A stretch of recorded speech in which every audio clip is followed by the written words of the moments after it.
What's going on, wrestling family, and welcome back to Hear These Thoughts. This is the 10 dumbest reasons wrestlers hate each other for real. I can't think of too many real dumb reasons why wrestlers hate each other. Usually they hate each other because of something that was said in the back that could have cost them the career, or they had a match and a botch happened where they probably got injured or could have got injured and that could have ended their career. Those are really serious situations. But if you think about it, you got a bunch of burly, beefed up man on testosterone in the back room, and eventually they're gonna, lock horns over some dumb stuff like who used the last squirt of my baby oil out of the container and didn't replace it, because these wrestlers like to lather up before they come out. As Vince McMahon, this man had 3,000 gallons of oil on him on a daily basis when he wrestled. I'm surprised he didn't get fried by the lights. Or a more serious situation, who took my last pack of Scooby-Doo fruit snacks without my permission. Now, if that happens, you're going to have to shoot the fade every single time. But before we get into this, go ahead and hit that subscribe button and the bell next to it. Love you guys. Let's get into this. In this weird little universe we call professional wrestling, there are plenty of valid reasons for performers to not be particularly fond of one another. Be it Bret Hart relentlessly burying Bill Goldberg for ruining his career, the hordes of WWE wrestlers Vince McMahon released in the middle of a global health crisis, or people just disliking Ryback for being Ryback. All of these make perfect sense. The stuff we're going to talk about today, not so much. I'm Andy from What Culture Wrestling, and here are the 10 dumbest reasons wrestlers hate each other for real. Number 10, Cody Rhodes and Drew Gulak. Pizza party? Pizza discourse can be pretty fiery online, but in reality, the whole thing is entirely pointless. Like what you like, order what you enjoy, and remember that pineapple is always wrong. Cody Rhodes. Guys, this is a scientific fact. Why do you guys like pineapples on pizza? I don't know about you guys. I don't want my pizza tasting like a Dole fruit cup. I don't understand why people like it. And then they're nice. They're the pineapple pizza eaters. I love you guys. You guys are nice. You try to be like, hey, you want me to do one slice, one half of the pizza, Hawaiian pizza, and the other half, whatever you want? No, because every time I have that, the juices from your pineapple find a way to creep over to my side of the pizza. So all those middle slices on my side of the pizza has juice all over it. It just tastes like sugar and water, and I can't have my side. Guys, if you eat pineapple pizza, please let me know. You're not going to change my mind about it. I'm going to hate it for the rest of my life. But at least give me your expertise as to why you guys like such a vile combination of ingredients for pizza as pineapples on pizza. You can have anything else on pizza. Why do you want juice on your pizza? I don't get it. I still love you guys. Let's keep it moving. And Drew Gulak at least briefly had their own personal relationship sliced up in the presence of some pizza at a merch table in 2016. Rather, as Cody unpacked on Busted Open Radio the following May, Gulak allegedly got upset over Rhodes throwing a pizza party during an Evolve event that both men were working. It was Johnny Gargano's last show with the promotion, and according to Cody, Drew looked at him from his merch table, became frustrated and jealous, and got upset for the pizza on Cody's table taking people away from Drew's, which didn't have pizza on it. I mean, fair play, if you ask me. Gulak apparently asked Cody, so that's what you need to get over, before walking away in a complete huff. And Cody said at the time as well that he would frequently text Ethan Page just to tell him how much he thinks Drew Gulak sucks. Number 9. All right. So Cody Rhodes texting Ethan Page, letting him know that Drew Gulak sucks is pretty petty and unnecessary. But Gulak, man.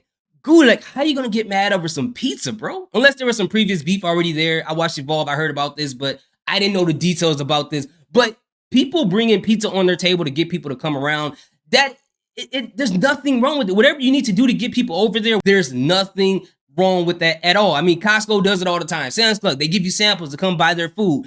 And especially if it's for Gargano's last match, you will just sit back and be like, okay, I understand why this is happening, unless Cody Rhodes, knowing how petty he could be, unless he found out that Drew Gulak was lactose intolerant and was like, you know what?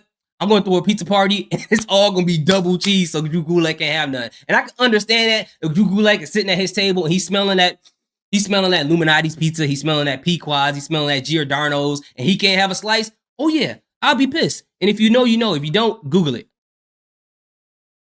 I bet you guys are wondering how I got in this situation. No, I'm just kidding. Just let you guys know. I'm just stopping right here. I don't have any proof to support that Gulak is lactose intolerant. It's just all for fun. Let's go. It's all for fun. AJ Styles and Batista. dissing TNA. Having operated almost entirely within the WWE bubble for his entire wrestling career, it's actually quite understandable that when asked about TNA as a viable opposition in 2005, Batista was critical, isolating the work of AJ Styles in his eyes as not wrestling. What? That's a pretty mental statement, given that AJ is kind of one of the best wrestlers ever, but Styles did fire back, saying, and I quote, "I think it's funny that a guy who takes a bump and tears his back tells me that I don't know how to wrestle. The moral here is that there is more than one type of wrestling, and all of them are totally viable and good, to be honest. Apart from Ryback's type of wrestling. That's the opposite." This guy hates Number Ryback. 8, the WWE roster and Mark Mero. Capitalism. The reality of Miro's plight was Johnny B. cold. Bad. WWE wanted Johnny B. Bad from WCW, gimmick and all, and they couldn't get him. WWE's enthusiasm for Mero was immediately tempered by this. Mark also couldn't get himself a decent contract with the promotion due to the ever-changing nature of the Monday Night Wars, and with a number of other wrestlers stuck on far less impressive contracts, they got annoyed. The crap slid downwards onto Mero rather than upwards towards the power brokers who could have actually done something about it. Poor guy, his situation really sucks. Number 7. You know, real quick, guys, and I'm sorry, I know I put out this video a lot, or most of my videos a lot, but with Johnny B. Bad being a direct adaptation of Little Richard, RIP to Little Richard, I always wanted to know, what did celebrities and artists who made a big career thought about wrestlers copying what they did? I think most of the time they probably wouldn't be too happy. Obviously, they probably couldn't sue because they WWE, WCW, whoever probably did enough to where they can't get sued. But I would love to know what these people thought, especially what Prince thought about Velveteen Dream's gimmick. I would have loved to know what Prince thought about it, because Prince, he will tell you the truth. RIP to Prince. He will tell you the truth about anything, and if he don't like it, he gonna tell you. Ask Justin Timberlake. He told him about that too. Let's keep going.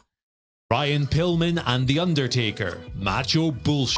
This is rooted primarily in conjecture from the era, but it was also addressed in Liam O'Rourke's excellent biography of Brian Pillman, 2017's Crazy Like a Fox.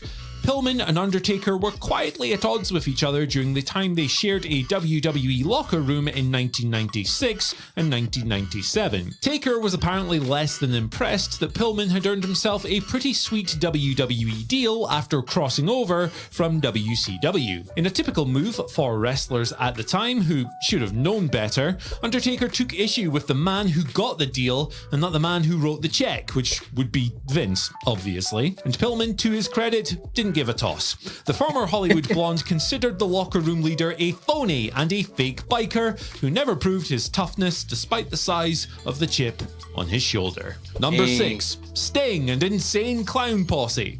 Face paint. Speaking on ICP's podcast in 2020, Shaggy 2Dope, that's his Christian name by the way, Shaggy said that Sting had told him and Violent J at one point that he had a trademark on black and white face paint, which of course ICP have adorned for the majority of their careers. The tale suggests a tense relationship on both sides when Sting and ICP were feuding in WCW's dying days, and if ever there was a time to protect your investments, it was when that show stood no chance of doing so on your behalf. Number 5, Simon Gotch and Enzo Amore.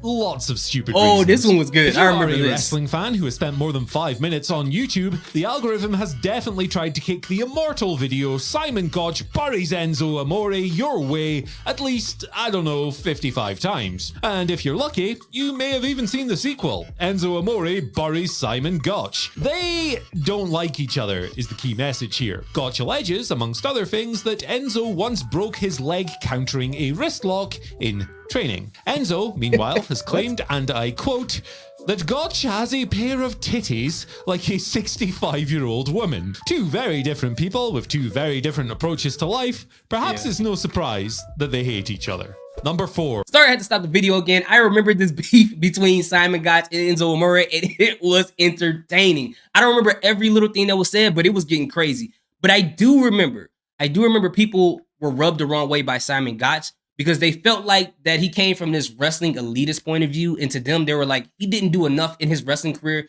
really talk bad about people like that, even though people still didn't like Enzo that much. To me, I love the Vaudevillains, but I understood where people were coming from in that perspective, but I also understood that in the ring, that Simon Gotch was a lot more technical than Enzo Amore. So it was just a weird situation to be in. Like, which side were you guys coming from when this whole beef was going on? Let me know in the comments. Jericho, in his third autobiography, told the story of giant heat between two men who knew at one stage that they might end up fighting over the same role in WWE. Big Show and Great Khali boiled over when Khali decided to borrow one of Paul White's signature spots 1 times too many. Big Show blew up. According to Jericho, Show practically had smoke coming out of his ears at the time. Big Show's sensitive though. Why'd you keep stealing my spots? He asked Khali. That's total bull.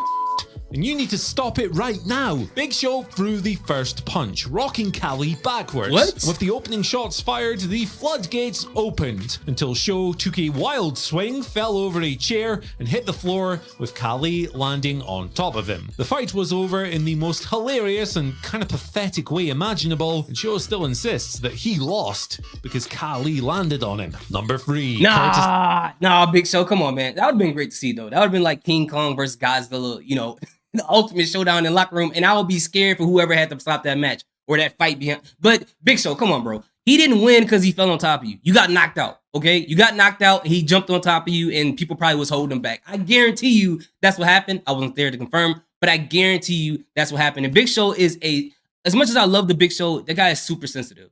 So it don't take much to get under this man's skin if you've been paying attention to him for a long time. But anyways, let's keep going.